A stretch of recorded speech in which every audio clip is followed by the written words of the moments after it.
Hello, কেমন আছেন সবাই? শুভ সকাল। আজকের ব্লগটি শুরু করলাম সকাল থেকে।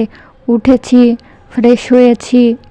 আজকের ব্লগটি করছি আঞ্চলিক ভাষায়। আজকে ঘুম থেকে উঠছি 8টার সময়। আমার কাছে 8টার সময় অনেক সকাল। সকালের খাবার খাইছি, এরপর এক কাপ চা নিয়ে বইছি।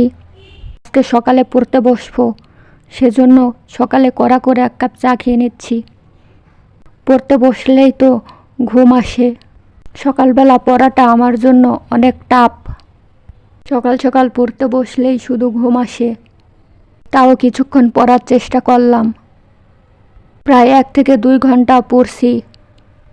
এরপর দুপুরের সময় ওয়াশিং মেশিনে কিছু কাপড় দিছিলাম, সেগুলো ছাদে রোদে শুকাতে দিছি। এরপর রুমে ফিরে রুমটা পরিষ্কার করছি। কাজ শেষ করে দুপুরে ভাত খাইতে হয়ে গেছিলো বিকাল।